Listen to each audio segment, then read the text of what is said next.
We're in Toronto for the launch of the Honda Prologue. Honda's very first EV. It's already in sport, so engage. Ooh. That's satisfying. It always is satisfying with an electric vehicle, isn't it? Absolutely. All right, let's get into all the details. What's under the floor of this thing? The Prologue has an 85 kilowatt hour battery. The all-wheel drive model has up to 452 kilometers, 281 miles of range. It has 288 horsepower and 333 pound-feet of torque. Standard all-wheel drive in Canada. In the US, front-wheel drive and all-wheel drive models are available. In the United States, that front-wheel drive model has 212 horsepower and 236 pound-feet of torque with up to 296 miles of range. So if you follow along in the auto industry, you probably already know this is a shared platform with General Motors. Yeah. It's called the Ultium platform. They make the Chevrolet Blazer and the Equinox on that platform, and they developed this with Honda to give them an EV, and that's what we're working with. And they are parting ways now. This is going to be the only collab that they do together. After speaking with the head of product planning, they think that Honda will probably have their own EV architecture by 2026, which will be nice to see. This Prologue, along with the Blazer and Equinox, are built in Mexico. All right, let's get into what do you get with it? What are the key standard features? The base trim comes with an 11-inch digital driver display, an 11.3-inch touchscreen with Google built in, wireless Apple Carplay and Android Auto, a wireless charger, dual zone automatic climate control, cloth upholstery, heated front seats, a power driver seat with lumbar support, manual passenger seat, and Honda sensing safety and driver assist technology. You know what I love? There's some real buttons. It's like not a freaky EV. Real buttons. What are we going to put it in? Got to put it in S for subscribe, and if you can hit that notification bell, you'll be notified when all of our reviews drop, and then you can watch them. And we do this, the couple car review, twice a week. The first one drops on Wednesday. We put another one out on Saturday. So make sure to like and subscribe, and also follow along on Instagram. It's Motormouth_Andrea to see what's going on behind the scenes and to get a question, and more on that halfway through the video. For me, it's Motormouth_Auto, and the links are below the like button. So we both had a chance to drive this already. I find the suspension really quite firm. It is quite firm. We are riding on 21-inch wheels, and they are winter tires, so that might make a difference. You might find that the standard 19-inch wheels make for a softer suspension, but you'd have to try it out. I have to say that the cabin does remain quieter than I thought with 21-inch wheels. But you're right, Zach, the suspension is firmer. I don't mind it because I actually like a firmer suspension. The acceleration on this model is very good. Everything that you would kind of expect from an EV, smooth, refined, but it's the steering that I really like. I like the feel of the steering wheel. It's a smaller steering wheel, feels a little bit sportier, but the steering isn't light.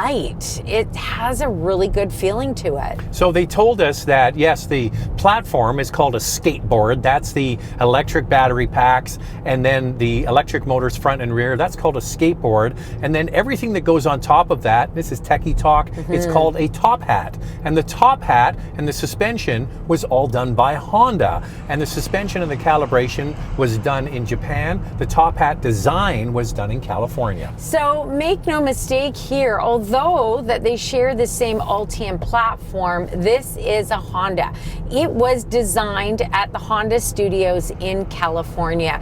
And you can really see the differences, especially to the exterior and interior, in our opinion anyway, that this looks more like a Honda, and it fits nicely into the Honda lineup. This top trim offers a sport driving mode that the other trims don't get, and it also has one pedal drive. This is for every trim. You can either go into the screen to put it on. There are 3 levels. It does bring the vehicle to a complete stop, or you can use the paddle shifter on the left to control your one pedal drive as well. That is from General Motors. They had that way back was it in the Volt maybe? They had certainly had it in the Bolt. Yeah. And I like that actually. You just need a little bit extra braking. You can just tap that back. Oh, the shifter's different. So it's kind of similar to a Mercedes-Benz shifter.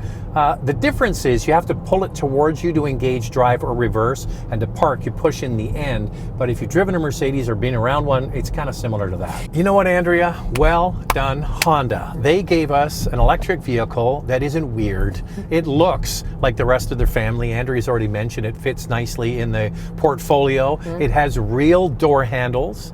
It's got a look on the outside that is modern but conventional at the same time. I really like the back, the way they've got Honda on the back, Prologue there. It's got a wide sort of stance to it. I think a good looking vehicle. Yeah, it's got a low stance as well, giving it a bit of a sporty, sleek look to it. This is 8 inches longer than the CR-V, 5 inches wider than the CR-V, and it actually has the longest wheelbase of any Honda model in the fleet.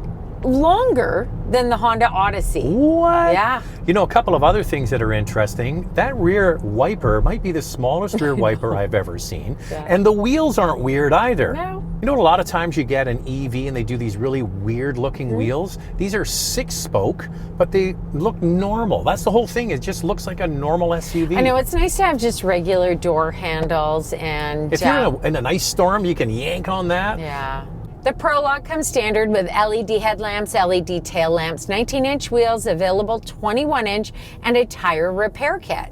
And the anti-freaky deaky continues on the inside. There's a real door handle to get out of this thing. There's no little button. No. I mean, How about this? A volume knob. Oh. Knobs and buttons. I love it. Buttons for heated and ventilated front seats. The heated steering wheel button is on the heated steering wheel. You don't have to go It's heated all around. you don't have to go into the screen to get things done. You can use all the buttons. I love it. I really like how they kept the center console super clean. It's a bit of a floating center console. You can put 2 phones in the storage area side by side. The 2 cup holders fit 32-ounce bottles. So that's a super big gulp. It's something like that. That's for you. And then you have your phone charger slides in here. This reminds me quite a bit of General Motors. They have that, but you know what? It works for them. It works for Honda. And the center console storage unit is very deep, so you've got tons of storage in here. I would say that the door pockets are a little bit narrow on the side, but they're fine. So Honda says they really wanted to focus on simplicity of the interior. I think they achieved that. Space, most definitely achieved that. And usability of the cabin. I really think they nailed it on all 3 levels. And I like the fact they have a real instrument cluster behind the steering wheel. We've seen other brands go to just little wee ones or got rid of them all together. This one's still intact. These screens are standard on all trims, and that's really nice to see. It also comes standard with cloth upholstery, available leather seating or perforated leather seating. In Canada, a black and charcoal interior with accent color stitching is available. In the US, there's more options, the addition of charcoal and light gray, and the top trim in the US also adds a brown and black interior. You want more? Oh yeah. Available features in both Canada and the US include a head-up display, power passenger seat, driver's seat memory, ventilated front seats, a heated steering wheel, panoramic sunroof, hands-free power tailgate, a 12-speaker Bose sound system, front and rear park assist. The Prologue does not have heated rear seats. Because, as Andrea mentioned, the longest wheelbase of any Honda, this has a big back seat, plenty of legroom, headroom is good, and you can really stretch out. How does it stack up? Comparing the Prologue to the Nissan Ariya, the Prologue offers 41.4 inches of front row legroom, which is about an inch less than the Nissan. Second row legroom is big at 39.4 inches. It is 2.4 inches of extra legroom compared to the Ariya. And then you lift up the power liftgate and you can see there's a useful cargo space. It isn't huge. The good news is underneath there is a deep trough there to store things like a charging cable. Cargo space behind the second row at 25.2 cubic feet is more than the Ariya. Honda tells us it will fit 3 golf bags lying flat on the cargo floor. Overall space is coming in at 57.7 cubic feet. It's a little less than the Ariya. That hidden cargo space is about 0.5 cubic feet. No frunk for you, no frunk. But we do have coffee. Time now for questions, coffee, and cars. Your questions from Instagram. It's a good-looking vehicle. Is the head unit Honda's or GM's? Looking forward to the review.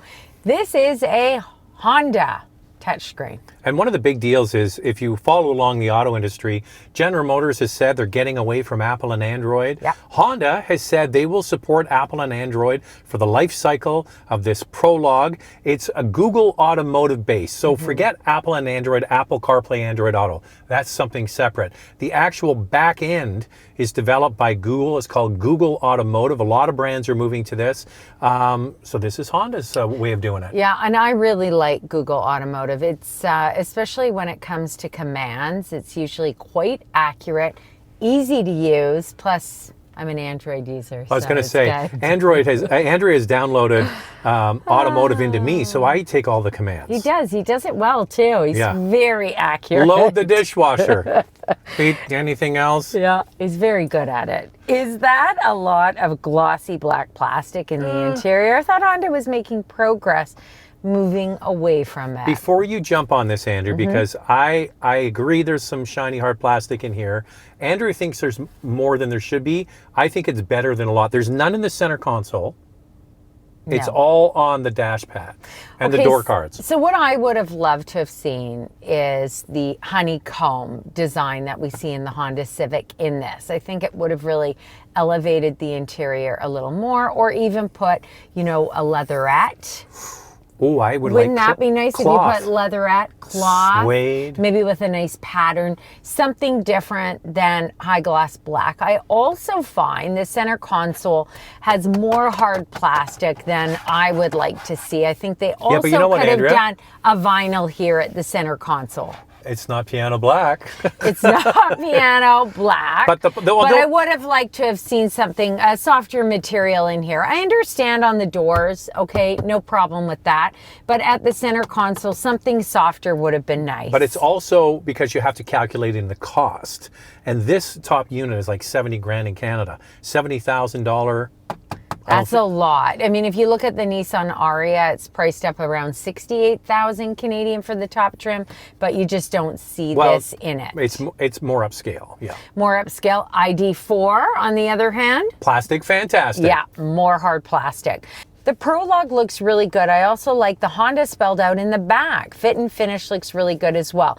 In your opinion, do you think the pricing is whack, like the CR-V, especially in Canada? See, I love when people use my own terms back to me, because I was saying it's all wackadoodle. Yeah. This is in line with everybody else. There is a Honda premium for this model. They obviously think the brand has pull.